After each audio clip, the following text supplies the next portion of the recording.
সাল্লাল্লাহু তাআলা আলাইহি ওয়াসাল্লাম ওই মদিনার রাস্তায় গোয়েন্দা রেখেছেন। এই খবর আবু সুফিয়ানের কাছে যখন পৌঁছে গেল, পৌঁছে যাওয়ার পরে আবু সুফিয়ান অন্য রাস্তা দিয়ে চলে আসলো মক্কা নগরে। এসে বলছে, ও আবু জেহেল গুরু, এই মুহাম্মদ আমাদের সাথে যুদ্ধ করবে, ওরাও প্রস্তুতি নিচ্ছে, আমাদেরকে রেডি হওয়া লাগবে। আবু জেহেল বলল, ঠিক আছে, আমরা যুদ্ধ করব, আমরাও রেডি হব রে বাবা, আমরা এখন রেডি হব। কিতাবের মধ্যে আসছে আবু জেহেল এইবারে যুদ্ধে যাওয়ার জন্য নাম লিখাতে শুরু করেছে। আমার বিশ্ব নবী ও মদিনায় নাম লিখাতে শুরু করেছে। ও ভাইরা, আমার বিশ্ব নবী যখন নাম লিখাতে বললেন, ও সাহাবীরা তোমরা নাম লিখাও। কিতাবের মধ্যে আসে আমার নবীজির কাছে নাম লিখাতে লিখাতে 1 2 3 4 5 6 করে সাহাবীরা নাম লিখাতে লিখাতে কতজন নাম লিখিয়েছিলেন? 313 জন নাম লিখানোর পরে আমার ভাইরা বিশ্ব নবীজি এইবারে যুদ্ধের জন্য রেডি হয়ে গেছে। আর এইদিকে আবু জেহেল এও নাম লিখাচ্ছে, মুসলমানদেরকে ধূলিসাৎ করে দিব, মুসলমানদেরকে দুনিয়া থেকে উড়িয়ে দিব, এই পাই তারা চালায়। আর তারা নাম লিখাইতে থাকে। আবু জেহেল দাঁড়িয়েছে একটা উঁচু জায়গায়, দাঁড়ানোর পরে বলছে, ভাই মুসলমানদের সাথে যুদ্ধ হবে, নাম লিখাও। নাম লিখছে, নাম লিখতে লিখতে লিখতে লিখতে 998 জন হয়েছে। বলেন কয়জন? 998 জন।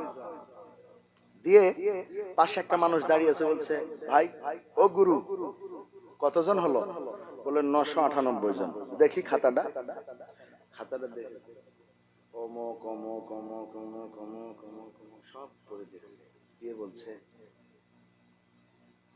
আবু জেহেল বলছে, সবার নাম দেখছি, আবু লাহাব বেটা কই? ও ঘরের মধ্যে লুকিয়ে আছে।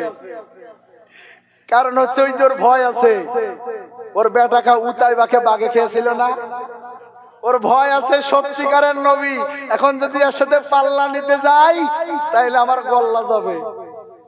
ও জানে ও বেটা কিন্তু লুকিয়ে আছে ঘরের মধ্যে। আবু জেহেল বলছে, ধর ওকে।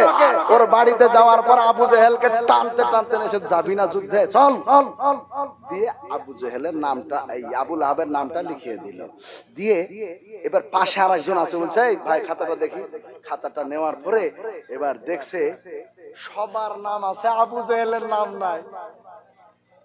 যে নাম লিখছে তার নাম নাই। দিয়ে বলছে, ভাইরা এখানে সবার নাম আছে, আবু জেহেলের নাম নাই। ও বেটা বাড়ি পালাবে। বললো, আমার নামটাও লিখে দাও। আবু জেহেলের নামও লিখে। কষ্ট হচ্ছে? চলবে বাদ চলবে ইনশাআল্লাহ। আজকে 1টা পর্যন্ত চালাবো ইনশাআল্লাহ।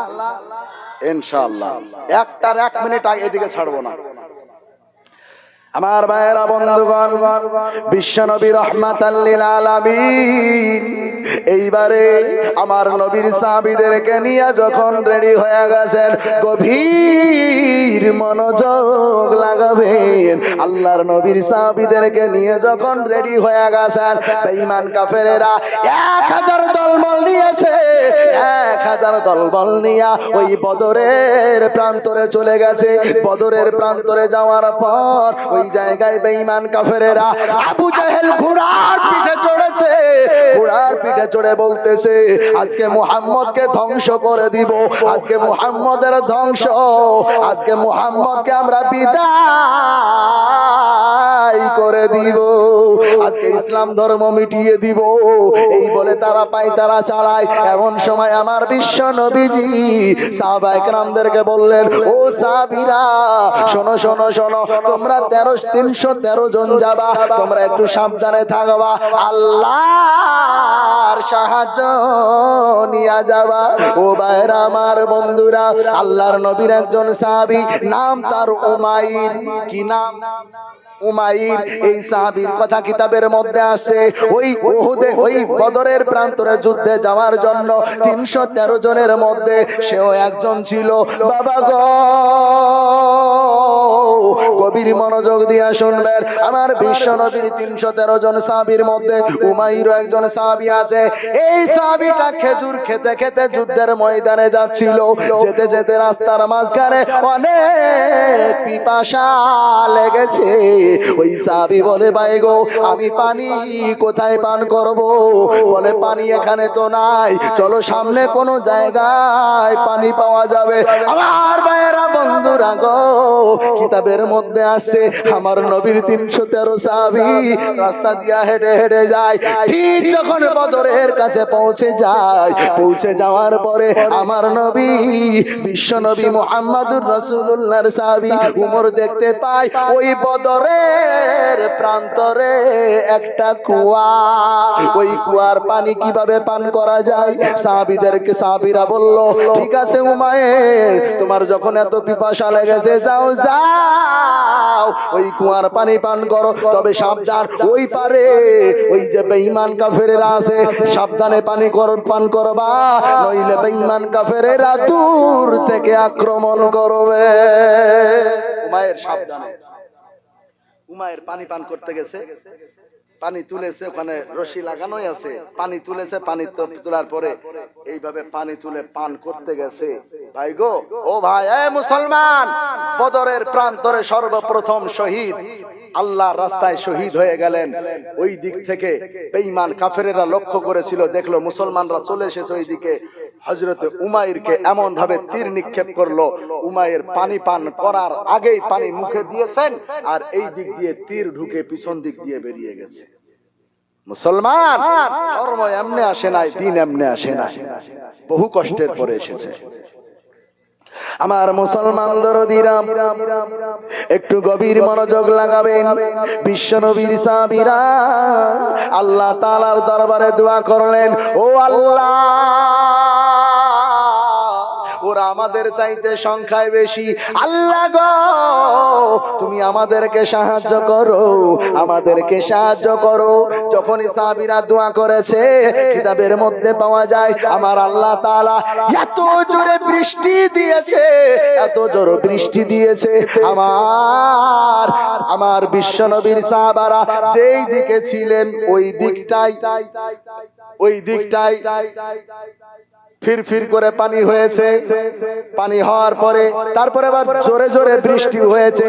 হওয়ার পরে যতগুলা পাথরের কুচি ছিল, ওই পাথরের কুচিগুলো সব পানিতে নেমে গেছে।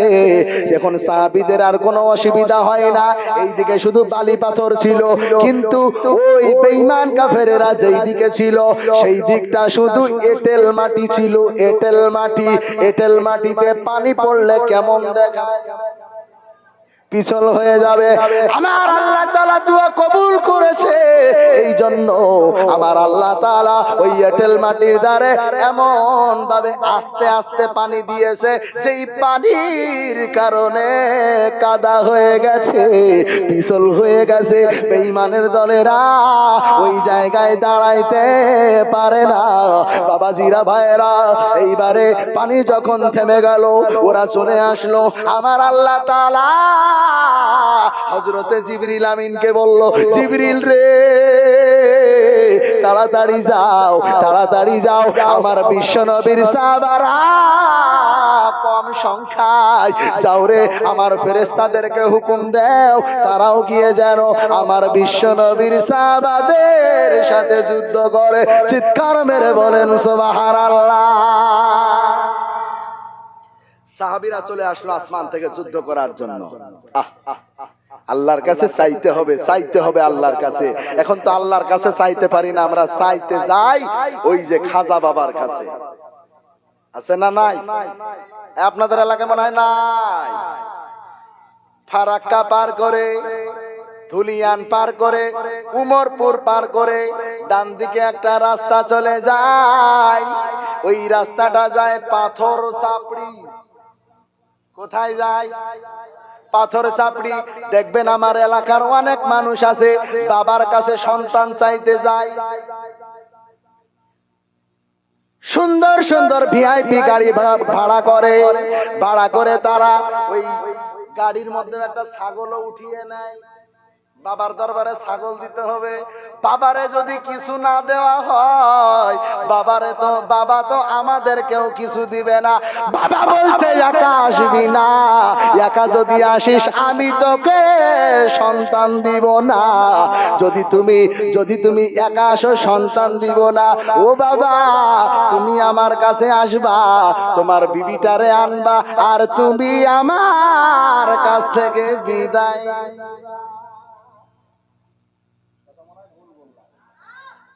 যদি বিশ্বাস না হয়, ওই যে বীরভূমে চলে যান ইক্ষুসাড়াতে বাবারে, কত জায়গায় দেখলাম ভণ্ড বাবারা ঘরের দরজা বন্ধ করে দিয়ে বসে আছে। আমরা গেলাম, ওখানে জমিয়তের মিটিং হয়েছিল ইক্ষুসাড়া মাদ্রাসায়, আল্লাহ সাক্ষী আছে। গিয়েছি, যাওয়ার পরে একটা পীরের মাজার আছে ওখানে আরো পীর সব, ওরা নাকি একবারে জিন্দা ওলি। ওরা বসে আছে, ঘরের দরজা বন্ধ করা আছে, গেটে একটা মানুষ আছে। তো আমরা তখন ছোট, তো আমরা তো তত বুঝি না, দিয়ে ওই জায়গায় দেখছি পীর সাহেবের কাছে কম করে না হলেও 4 থেকে 5টা করে মেয়ে শুধু হাত আর পা টিপছে। কার কাছে? যার কাছে গিয়েছে সে কি গো? পীর সাহেব। কি সাহেব? জোরে বলেন, কি সাহেব? পীর সাহেব। ক্ষীর সাহেব, ক্ষীর। একটু পরে ক্ষীর খাওয়াবে। আরে ও মুসলমান ভাইরা, কি লজ্জা, কি লজ্জা! মুসলমানের ঘরে সন্তান নিজের বাবা মাকে বছরে 1 কিলো মাংস কিনে দেয় না। মা, তুমি মাংসটা নাও, আজকে বছরকার দিন তুমি খাইও। জীবনে দেয় না। ছাগল কিনে, খাসি কিনে নিয়ে বাবার দরবারে দেয়। আছে না নাই? ছি ছি ছি ছি ছি ছি ছি। আমার ভাইয়েরা, বন্ধুরা, অন্যদিকে যাব না, আপনাদেরকে শোনাই। আল্লাহর কাছে চাওয়ার মতো চাইতে পারলে আমার আল্লাহ দিবেন কি দিবেন না? দিবেন। তাহলে চাওয়ার মতো চাইতে হবে। বাবার কাছে চাওয়া যাবে না। বাবার কাছে যদি চাইতে যাও তাহলে তেল মাখানো লাগবে। তেল যদি না মাখাইতে পারো, বাবা দিবে না।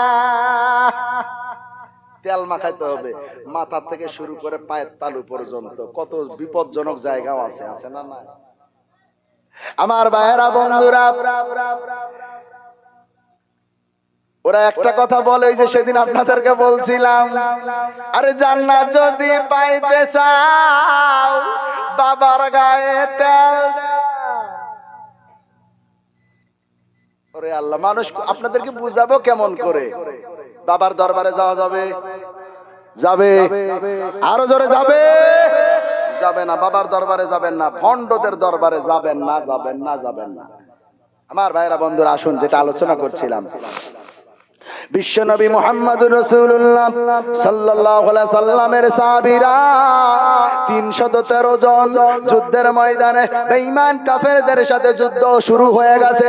আমার নবীজির চাচা জান হযরতে আমির হামজা একটা জায়গায় দাঁড়িয়ে আছেন।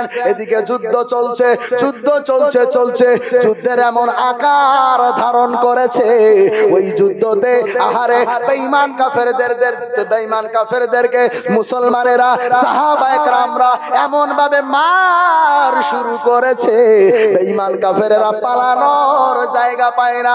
সবাইকে কতল করে দেয়, সবাইকে হত্যা করে দেয়, সবাইকে মার্ডার করে দেয়। আমার ভাইয়েরা, আমার নবীজির সাহাবীরা 313 জন সাহাবী 1000 বেঈমান কাফেরের মোকাবেলা করতে করতে বেঈমান কাফেরদেরকে হারিয়ে দিল। একটু জোরে বলা যাবে? মুসলমান ভাইয়েরা, 313 জন, ওরা আছে 1000। 313 জিতলো না 1000 জিতলো?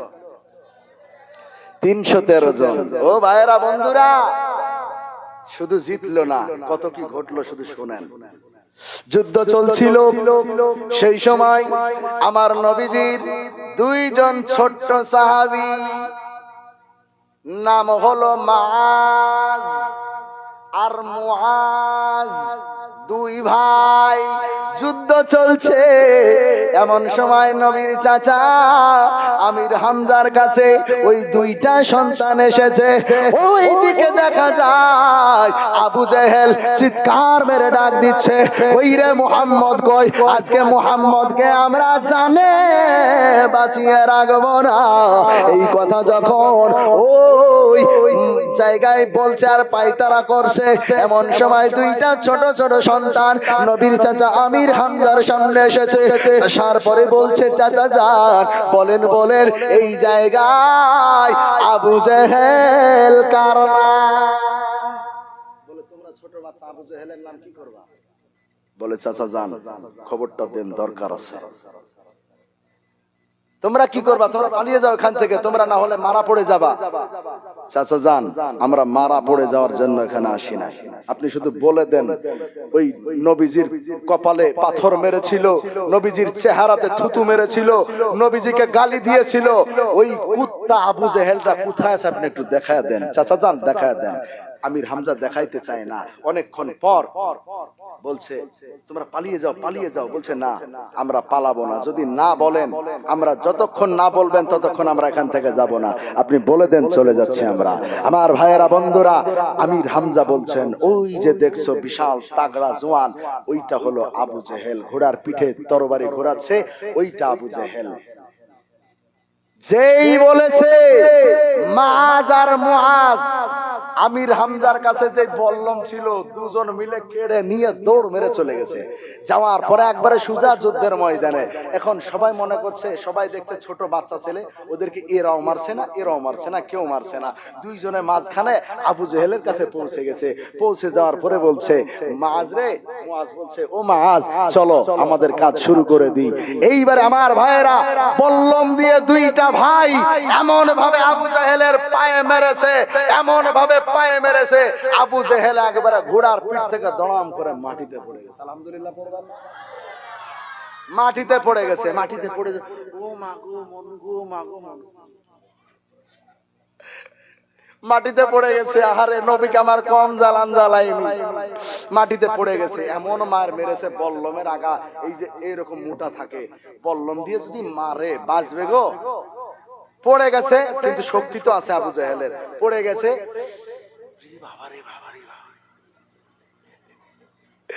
আর উঠার ক্ষমতা না। এখন আবু জেহেল উঠতে পারছে না। এই সুযোগে যে ছোট ভাইটা আছে মুআজ, সাথে সাথে যেই দেখছে যে উঠতে পারছে না, এই সুযোগে সুযোগ মুআজ সাথে সাথে ওর গলায় পা দিয়ে ভাবে ধরেছে, এইভাবে ধরেছে। ধরে আর ভাইকে বলছে, ভাই এবার তুই শুরু কর। দিয়ে দুই ভাই এমন মার শুরু করেছে। আবু জেহেল বলছে, তোরা কি শুরু করলি রে? আমি সারা মক্কার এক বিশাল বড় পালোয়ান, আমি এক নেতা, আর আমাকে দুইটা ছোট ভাই মেরে ফেলবে? তোদের অনুরোধ, তোরা আমাকে মারিস না। আমাকে কোনো বড় মস্তানে মারলে তো সাজতো, তোরা আমাকে অনুরোধ মারিস না। সুবহানাল্লাহ পড়বেন না? আমার ভাইয়েরা, বন্ধুরা, আবু জেহেল যখন আবদার জানায়, এ দুইটা বাচ্চা রে, আমাকে তোরা মারবি না, মারবি না, আমাকে কোন বড় মাস্তানে মারবে, কোন বড় নেতায় মারবে, তোরা আমারে মারিস না, যদি মারিস আমার মান সম্মান থাকবে না। তোর মান সম্মান দেখাচ্ছি, দাঁড়া। গলায় পা তুলে দিয়ে মার শুরু করেছে, দিয়ে একবারে আদমারা করে দিয়েছে। আর আর উঠার ক্ষমতা নাই, আর কিছু করার ক্ষমতা নাই, কিচ্ছু করার ক্ষমতা নাই, একবারে শেষ, শুধু জানটা বাকি আছে। যুদ্ধ শেষ হয়ে গেল, আবু জেহেল কিন্তু বেঁচে আছে। যুদ্ধ শেষ হয়ে গেছে। শেষ হয়ে যাওয়ার পরে এখন আমির হামজা বলছেন, ও ভাইয়েরা, দেখো তো কার কার লাশ পড়ে আছে। 70 জনকে কিন্তু গ্রেফতার করা হয়েছে, বেঈমান কাফেরদের 70 জনকে গ্রেফতার করা হয়েছে, আর বহু কাফেরকে মানে করে ফেলা হয়েছে, মেরে ফেলা হয়েছে, আর কিছু পালিয়ে গেছে। তো 70 জনকে আলাদা জায়গায় গ্রেফতার করে রেখেছে। আমির হামজা বললেন, ও বাবারা, দেখো তো কার কার পড়ে আছে। সবাই লাশ খুঁজছে, খুঁজতে খুঁজতে খুঁজতে হঠাৎ করে দেখছে আবু জেহেল পড়ে আছে। দিয়ে আমির হামজার কাছে খবর চলে গেল, চাচা যান, এই জায়গায় আবু জেহেল পড়ে আছে। আবু জেহেল, আবু জেহেল আছে? বলে বেঁচে আছে এখনো, এখনো ধপাস ধপাস ধপাস ধপাস করছে, মানে এখনো বেঁচে আছে। আব্দুল্লাহ ইবনে মাসউদ নাম শুনছেন না? আব্দুল্লাহ ইবনে মাসউদ যখনই শুনেছে আবু জেহেল বেঁচে আছে, এর কিন্তু মাথা গরম হয়ে গেছে। সাথে সাথে তরবারিটা বের করে, কোথায় আছে চল দেখি। গিয়ে আব্দুল্লাহ ইবনে মাসউদ আবু জেহেলের কাছে গিয়েছে, গিয়ে বলছে কি যে এটা আবু জেহেল। দিয়ে আবু জেহেল বুঝতে পেরে গেছে যে এবার আমি শেষ। দিয়ে আবু জেহেল বলছে, ভাই আমি তো বুঝতে পারছি তুমি আমাকে আর বাঁচাবা না, এবার আমাকে পটল তুলাবা। তো তোমার কাছে অনুরোধ, আমাকে মারার পরে মাথাটা নিচে ফেলে রাখবেন, আমার বুকের উপরে রাখবেন। কথা মনে হয় বুঝেন?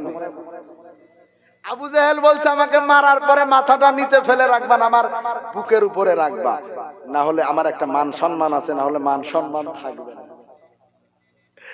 ও মরে যাচ্ছে, তাও ওর অহংকার যাচ্ছে না।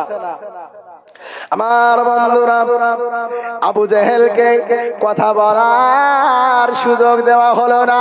হযরতে আব্দুল্লাহ ইবনে মাসউদ কিতাবের মধ্যে পাওয়া যায়, কিতাবের মধ্যে আসতেছে হযরতে আব্দুল্লাহ ইবনে মাসউদ তার মাথার চুলের মুঠিটা ধরেছে, ধরার পরে বাম হাত দিয়ে চুলের মুঠি ধরার পরে এইবারে এক হাত দিয়ে তরবারি ধরে আবু জেহেলের গলায় এমন জোরে মেরেছে, এক কোপ মারার সাথে সাথে আবু জেহেলের মাথা আলাদা হয়ে গেছে।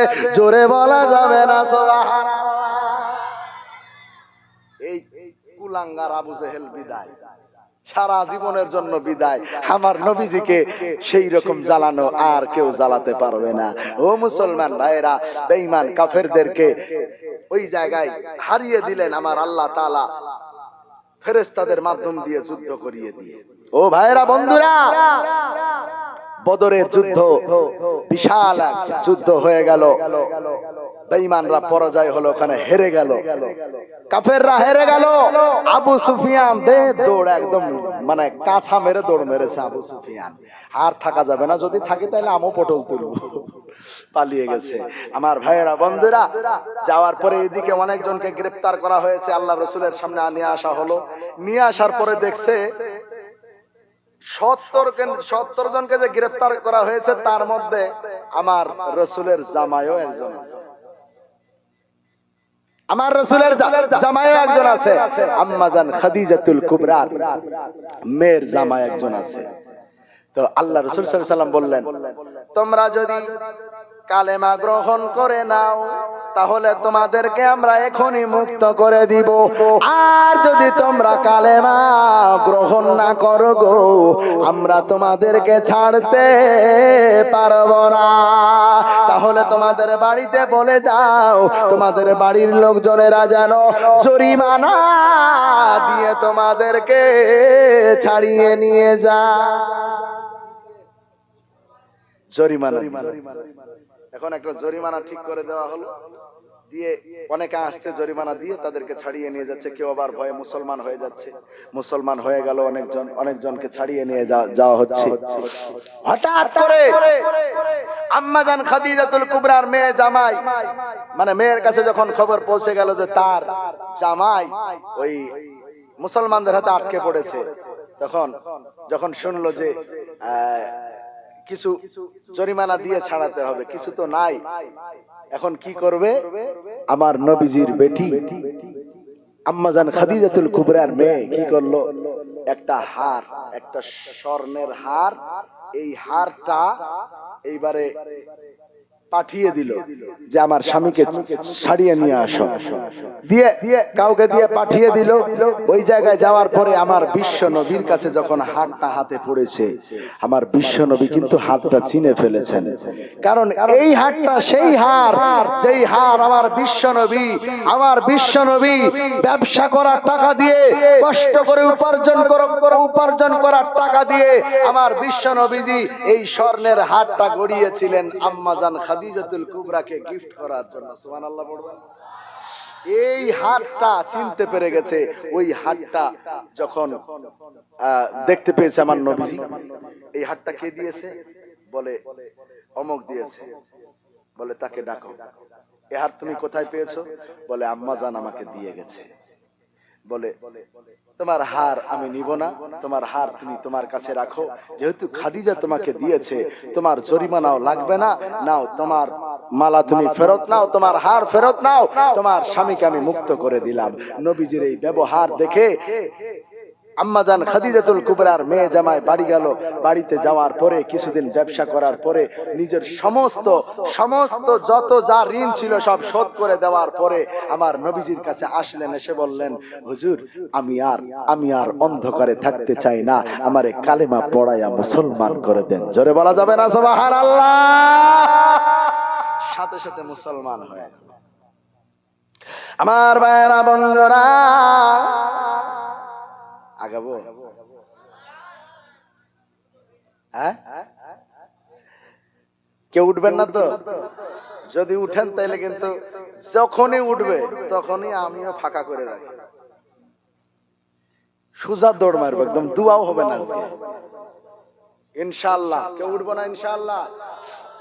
আমার ভাইয়েরা বন্ধুরা, বেঈমান কাফেরেরা যখন এই জায়গায় পরাস্ত হয়ে গেল, যখন বেঈমানের দলেরা হেরে গেল, কি বলবো গো ইতিহাসের কথা।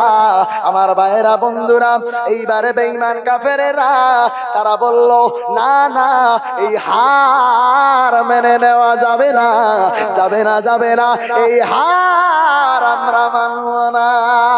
চলো চলো, ওই মুসলমানদের বিরুদ্ধে আবার আমরা একটা যুদ্ধ করব, আবার যুদ্ধ করব। আমার ভাইয়েরা বন্ধুরা, বিশ্বনবী মুহাম্মদুর রাসূলুল্লাহর সাথে যুদ্ধ করার জন্য বেঈমান কাফেরেরা আবার তৈরি হতে শুরু করলো। তৈরি হওয়ার জন্য, ও ভাইয়েরা বন্ধুরা, বিশ্বনবীর সঙ্গে যুদ্ধ করার জন্য বেঈমানেরা দলবল রেডি করলো। কারণ হলো আমার নবীজিকে একবারে পুরো শেষ করে দিবে, তারা আরো অনেক বেশি মানুষ নিবে। ভাই গো,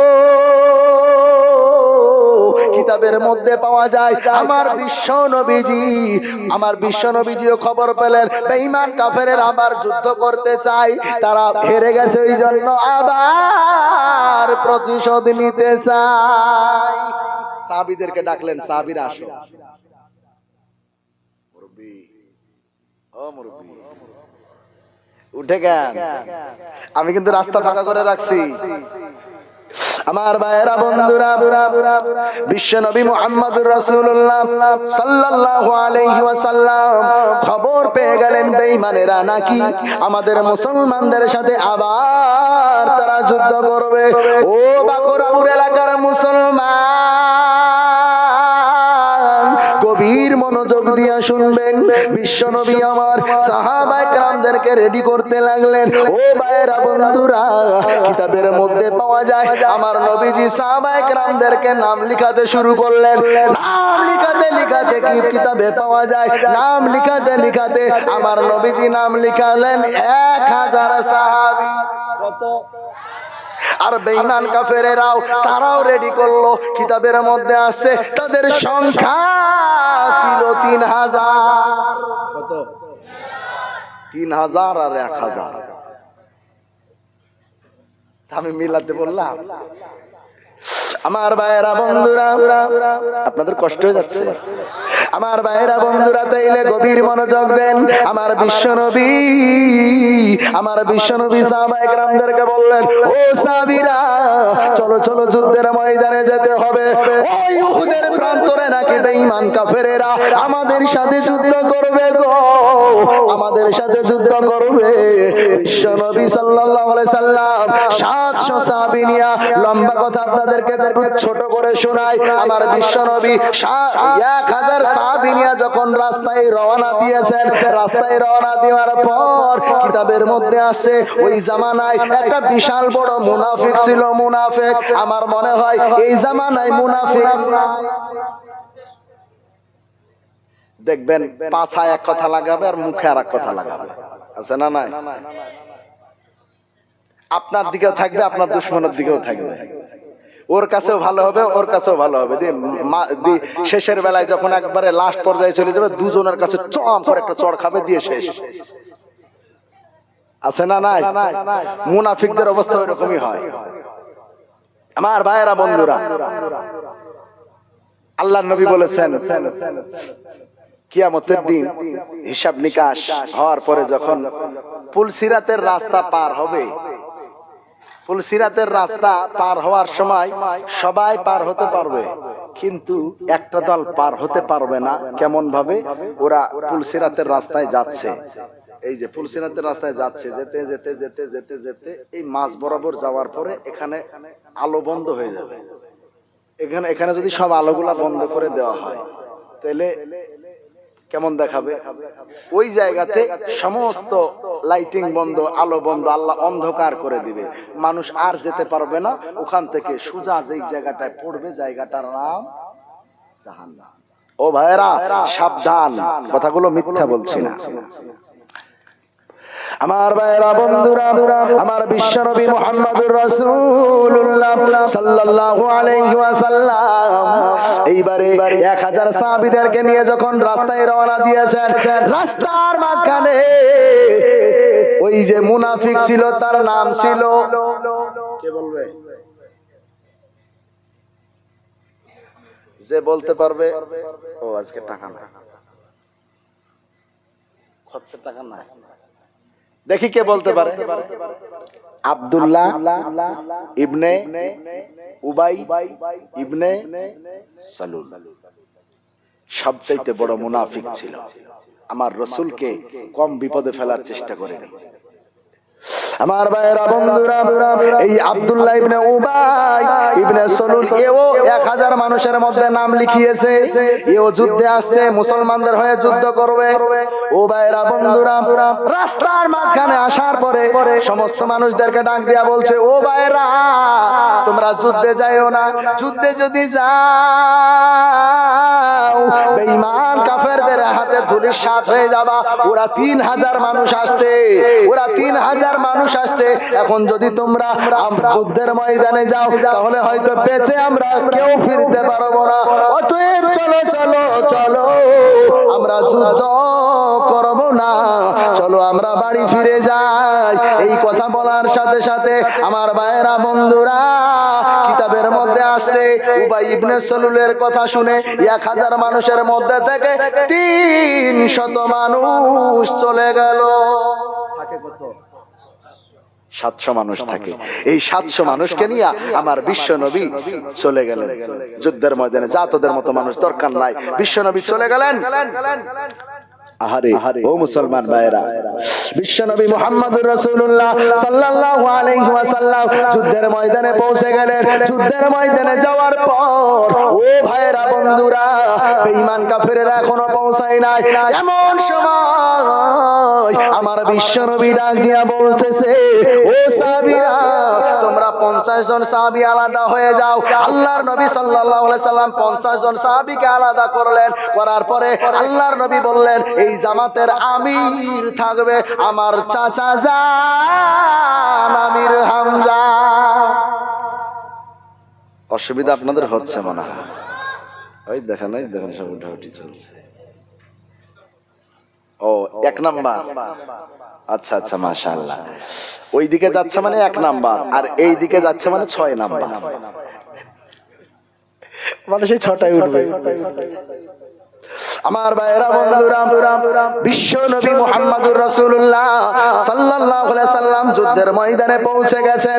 যুদ্ধের ময়দানে পৌঁছে যাওয়ার পর 50 জন সাহাবীকে নিযুক্ত করলেন আলাদাভাবে।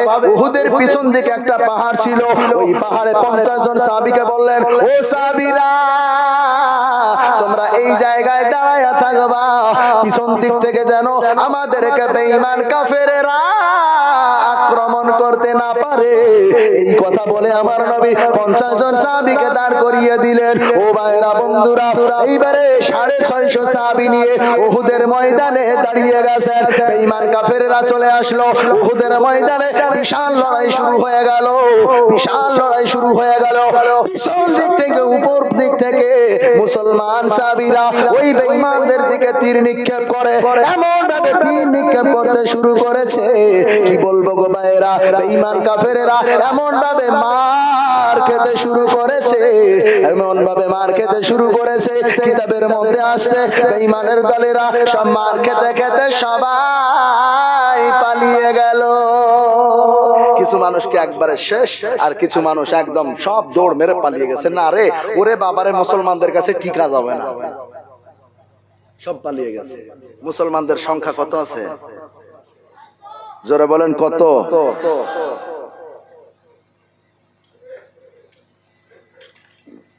বাবারে বরফের থেকেও ঠান্ডা বেশি। 700 সাহাবায়ে কেরাম নিয়ে যুদ্ধ শুরু হয়ে গেছে। আমার ভাইয়েরা বন্ধুরা, বিশ্ব নবী মুহাম্মদুর রাসূলুল্লাহ সাল্লাল্লাহু আলাইহি সাল্লাম যুদ্ধের ময়দানে যুদ্ধ শুরু করে দিয়েছেন। বেঈমানেরা পালিয়ে গেল, আমার আল্লাহ তাআলা মুসলমানদেরকে জিতায়া দিলেন। ওই যে পিছন দিকের পাহাড়ে বলেন তো কয়জন সাহাবী আছে? 50 জন আছে। তার মধ্যে জামাতের আমির আছে কে? নবীর চাচা আমির হামজা। ওই জায়গায় যখন 50 জন তীর নিয়ে দাঁড়িয়ে আছে, দেখছে সবাই পালিয়ে গেল। উট মালামাল যা ছিল গনিমতের মাল সবকিছু ফেলে দিয়ে বেঈমান কাফেররা পালিয়ে গেছে। ওই 50 জনের বিশাল কিন্তু লোভ হয়ে গেছে। ওই 50 জনের মধ্যে থেকে প্রায় 40 থেকে 42 জন মানুষ তারা উপর থেকে নিচে এসে পড়েছে। আসার পরে তারা গনিমতের মাল কুড়াতে শুরু করেছে। আল্লাহ তাআলা এবার শিক্ষা দিবেন লোভের কারণে। এ ভাই, লোভ করা যাবে? লোভ করলে লোভে পাপ, পাপে মৃত্যু। ও ভাইরা বন্ধুরা, লোভ করা যাবে না। গনিমতের মাল ওরা ফেলে দিয়ে চলে গেছে, আর এদিকে ওই 50 জন সাহাবী এসে এরা গনিমতের মাল কুড়াতে শুরু করেছে। গনিমতের মাল কুড়াতে শুরু করেছে। ও ভাইরা বন্ধুরা, একদিকে তখন ওই বেঈমান কাফেরদের যে বিভিন্ন দল ছিল, তো দলের মধ্যে একটা লিডার ছিল, নাম কি তার?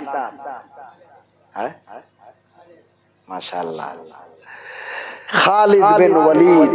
কি নাম? খালিদ বিন ওয়ালিদ। তিনি তো পালিয়ে গেছে। দিয়ে পালিয়ে যাওয়ার পরে হঠাৎ করে চিন্তা করছে যে আমাদের চলে যাওয়াটা ঠিক হবে না, আমরা আরেকটা চান্স নিয়ে দেখি। দিয়ে ওই যে উহুদের যে পিছন দিককার পাহাড়টা যেখানে 50 জন আল্লাহর রাসূল রেখেছিলেন, ওই পিছন দিক দিয়ে খালিদ বিন ওয়ালিদ কিছু মানুষ নিয়ে বেঈমান কাফেররা ওই দিক দিয়ে এসে দেখছে, ও বাবা, ওই জায়গায় শুধু নবীর চাচা ছাড়া কেউ দাঁড়িয়ে নাই, আমির হামজা ছাড়া কেউ দাঁড়িয়ে নাই, আর এদিকে খালিদ বিন ওয়ালিদের সাথে ওয়াহশী নামের একজন আছে। আমার ভাইয়েরা বন্ধুরা, বেঈমান কাফেরেরা আবার চলে আসলো। এবার তারা আক্রমণ করবে পিছন দিক দিয়া। ও উহুদের পিছন দিক দিয়া আমার নবীজির উপরে আক্রমণ করবে। এদিক দিয়া পিছন দিক দিয়ে এসে কিছু সাহাবীকে ফটাফট মারতে শুরু করেছে, আর সবাই এলোমেলো হয়ে গেছে। উহুদের জমিনে কিতাবের মধ্যে পাওয়া যায় এমন মারামারি শুরু হয়েছে, এমন মারামারি শুরু হয়েছে, দ্বিতীয়বারে কে মুসলমান কে কাফের কেউ ঠিক পাচ্ছিল না। কেউ আবার মুসলমানকে হত্যা করছিল, আবার মুসলমান কাফেরকে হত্যা করছিল। এমন একটা মুতাশা লেগে গেছে। ও বাকুরপুর এলাকার মুসলমান, গভীর মনোযোগ দিয়ে শুনবেন। বিশ্ব নবীর সাহাবীরা হতাশ হয়ে গেছে। আহারে, আর তোদেরকে যুদ্ধে পারা যায় না। এই দিক দিয়া আমার নবীর চাচা যান আমির হামজা দাঁড়ায় আছে। এমন সময় ওয়াহশী নামের মানুষটা চলে আসলো। আসার পরে পিছন থেকে একটা বল্লম এমন জোরে মারলো গো, এমন জোরে মারলো, আমির হামজার পিছন দিক দিয়া লেগে সামনের দিক দিয়া বাহির হয়ে গেল। আমির হামজা সাথে সাথে পড়ে গেল। পড়ে যাওয়ার পরে ও বাবারা ভাইরা আমার, আমির হামজা যখন সাথে সাথে ওই জায়গায় পড়ে গেছেন, ও বাবাজিরা ভাইরা আমার, বিশ্বনবীর চাচা যান পড়ে গেছেন সাথে সাথে। ওই ওয়াহশী নামের মানুষটা তার কাছে একটা ছোট চাকু ছিল। এই চাকু দিয়া আমার বিশ্বনবী নবীর চাচা যান আমির হামজার বুকটাকে চিরার পর বুকটাকে চিরে বুক থেকে কলিজাটা বের করলো। কলিজাটা বের করার পরে গো ওই ওয়াসি তার মালকিন হিন্দার কাছে দিয়ে দিয়েছিল। ওই হিন্দার কাছে দেওয়ার পর হিন্দা ওই কলিজাটা আমার নবীর চাচা জানের কলিজা ওই হিন্দা চিবিয়ে চিবিয়ে খেয়েছিল। আমার ভাইরা বন্ধুরা, এমনি এমনি ইসলাম আসে নাই, এমনি এমনি ধর্ম পায় নাই। বহু কষ্টের পরে আজকে আমাদের কাছে ইসলাম ধর্ম। ও বাবাজিরা ভাইরা, উহুদের প্রান্তরে দ্বিতীয়বারের মতো বিশাল যুদ্ধ শুরু হয়ে গেল। আমার নবী একা পড়ে গেছে গো। আমার নবীজিকে বেঈমানের দলেরা মারবে। আমার নবীজিকে বেঈমানের দলেরা উপর দখল করে নিয়েছে। উপর থেকে আমার নবীজির দিকে তীর মারে। আমার নবীজিকে ঠেকানোর জন্য হযরতে তলহা রাদিয়াল্লাহু তাআলা আনহু আমার নবীজির সামনে দাঁড়ায়া গেছে। না না না, আমার নবীজির গায়ে তীর লাগতে দিব না। আমার ভাইরা বন্ধুরা, হযরতে তলহার হাতের উপরে তীর লেগে গেছে। হযরতে তলহা রাদিয়াল্লাহু তাআলা আনহু সহ্য করতে পারে না। অন্যান্য সাহাবী যারা ছিল আমার নবীজিকে গোল করে ঘিরে নিয়েছে। না না না, আমার নবীজিকে একটা তীরেরও আঘাত লাগতে দিব না। চিৎকার মেরে বলেন সুবহানাল্লাহ। আমার ভাইরা বন্ধুরা, বিশাল আকারে যুদ্ধ। আমার নবীজিকে তীর মারছে আর সাহাবীরা ঠেকাচ্ছে। যারা ঠেকাতে যাচ্ছে তারা, যাদের এখানে লাগছে তারা সাথে সাথে ওখানে পড়ে যাচ্ছে। মোটে তো 700 সাহাবী, তার মধ্যে যদি এইভাবে সবাই পড়ে যায়, ও ভাইরা বন্ধুরা, এত বড় বিপদ চলে আসলো একটাই কারণ, শুধু লোভ। কথা কি বোঝা যায় না? আমার ভাইরা বন্ধুরা, তাইলে কি বলেন লোভ করা যাবে? আরো আসতে বলেন যাবে? আমার ভাইরা গো, না না, লোভ করা যাবে না। আল্লাহ তাআলা লোভ করার কারণে আমার আল্লাহ তাআলা মুসলমানদেরকে সাহায্য করেন নাই। ও বকুরপুর এলাকার মুসলমান, আপনাদেরকে আমি পায়ে হাত রেখে বলে যাই, আমার বিশ্বনবী মুহাম্মদুর রাসূলুল্লাহ